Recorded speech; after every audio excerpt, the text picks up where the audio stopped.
Namaste everybody. Welcome to Sanskarikas. Today we are going to understand about 16 sanskars which are considered important in Indian Hindu Maharashtrian culture. Now before we go ahead and understand why these sanskars are performed and how they are performed, it is important to understand the meaning of word sanskar. So let me tell you, sanskar is a Sanskrit language word which technically means values. So, accepting particular set of sanskars means that accepting a particular value system. Now, guys, every community has particular value system to be followed. Every community has their own sanskars in a way. Like, let's take an example. Vivaha, meaning marriage, is one of the sanskar which is followed and considered important in almost all the communities in the world.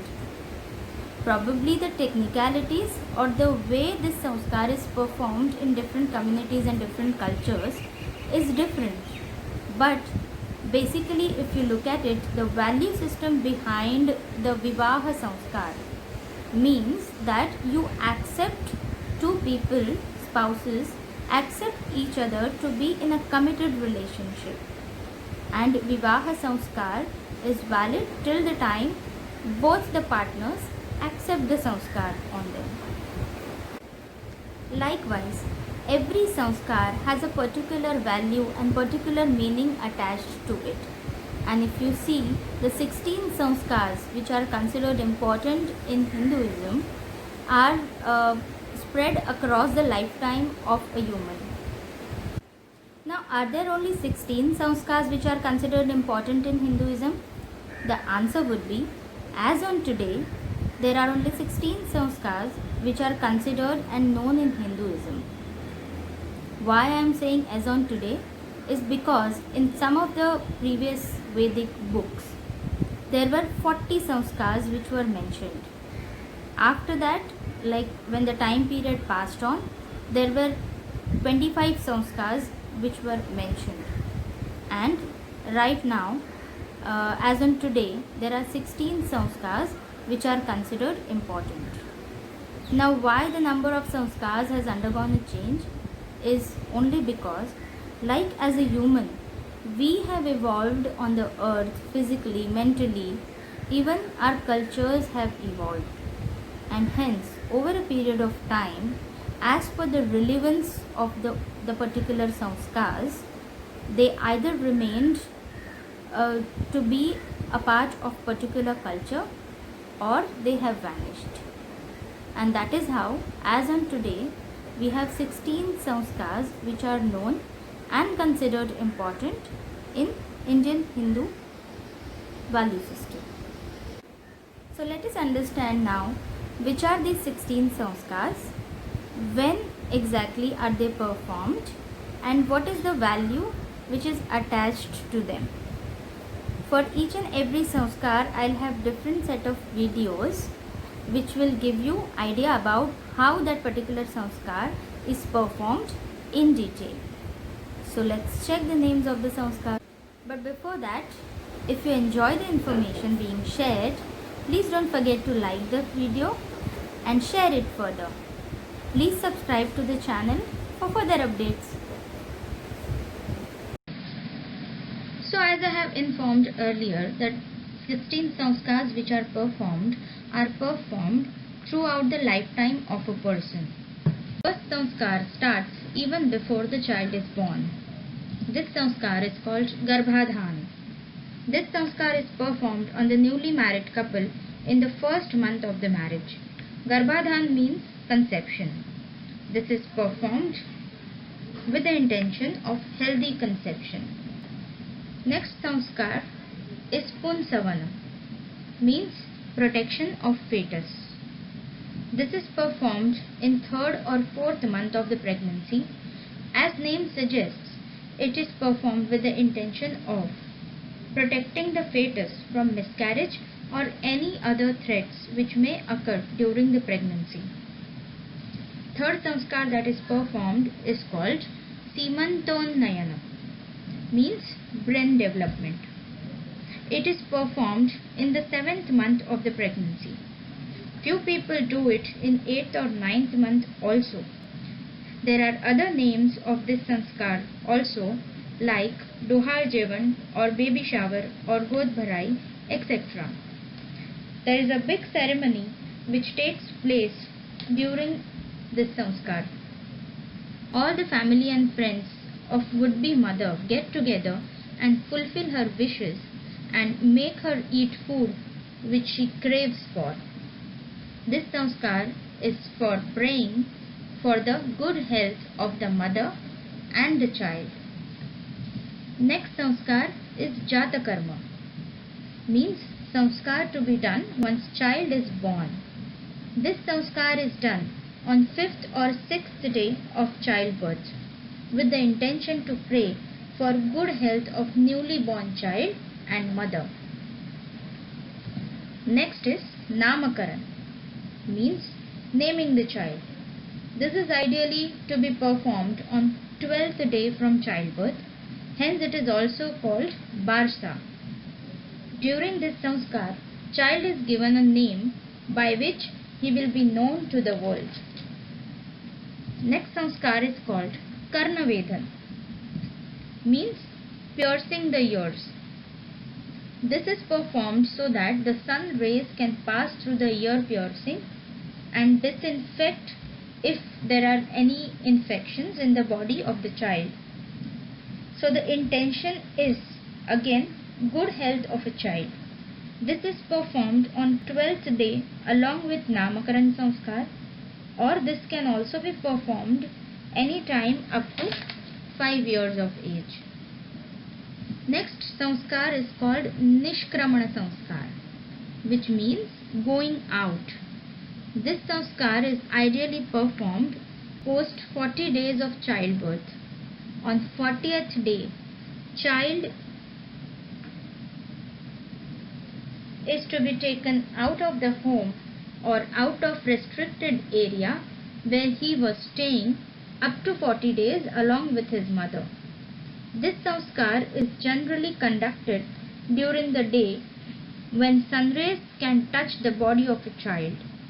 Intention is to protect the child from infections as he is going first time out of the restricted area post his birth. After this sanskar, mother and child are allowed to go outside. Next sanskar is called Annaprashan. This means eating the food. This sanskar is done when child turns around 8 or 9 months old. During this sanskar, child eats solid food for the first time and he is allowed to eat solid food post this sanskar is done. Next sanskar is called Zavar or Chuda Karma. Now few people say that these both are different sanskaras. However, in Hindu Maharashtrians, both these sanskars are considered as same. This means removing the hair. This sanskar is performed post child turns 1 year of age. Some people do it after 3 years or even 5 years of age. However, ideal time is 1 to 3 years. During this ceremony, the hair on the head of the child are removed, leaving only few hair above the forehead. The idea is, post this sanskar, child is free from all the dirt material which he may have consumed in the womb of the mother. Cutting the hair is also symbolic of he is now independent individual, an independent individual who is developed on his own outside the womb of the mother. Even the hair which he had developed in the womb of the mother have been removed now. This sanskar is also looked upon as providing value of importance of hygiene. Next sanskar is called Upanayana sanskar. Upa means near and Nayan means taking. So this sanskar briefly means taking the child near the Guru. This also has lot of other names like Vratabandha, Yajnopavita, Munja, etc. This sanskar is mostly done at the 8th year of the child. During this sanskar, he is given a sacred thread which contains 3 strings. These 3 strings are symbolic of Brahma, Vishnu and Mahesh. It is said that post wearing this thread, child is eligible to chant Gayatri mantra, and he is eligible to start the learning process, means he can do Vidyabhyas.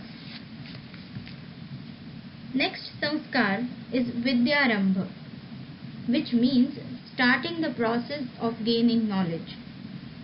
This is performed when child meets his guru and he is about to start his studies.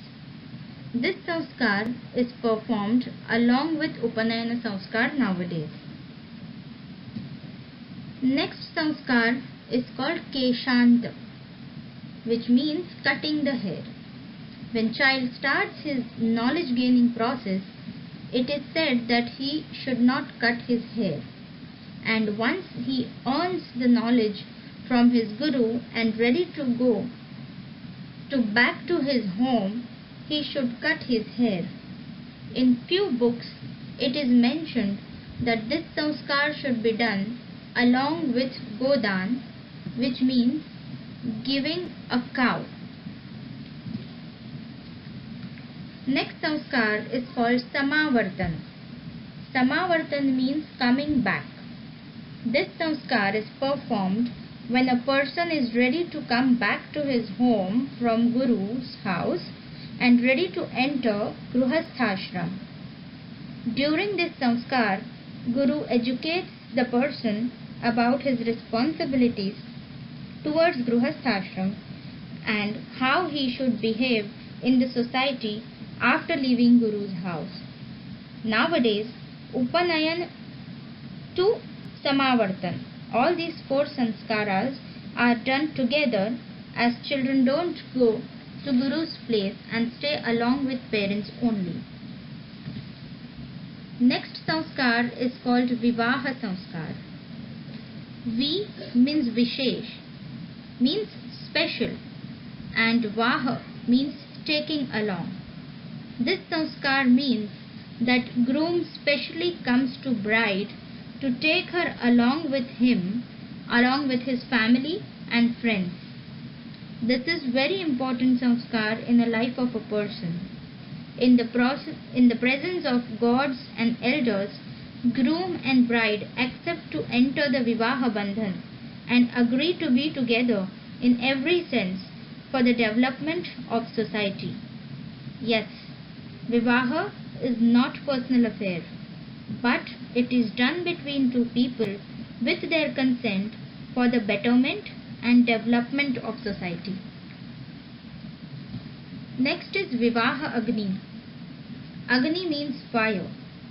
During the Vivaha sanskar, Agni Homa is performed, means a fire is lit in a Homakunda. Homakunda is a kind of special container in which fire is lit, and around this fire the vows are exchanged between groom and bride. Next sanskar, which is the last sanskar, is called Antyeshti, means last rites. After the death of a human body, the body is taken to the Smashan Bhumi, where the body is burnt in fire with respect. The last journey of human body from home to Smashan Bhumi is called Antyeshti Yatra. After this, there are few vidhis done from 3rd day onwards.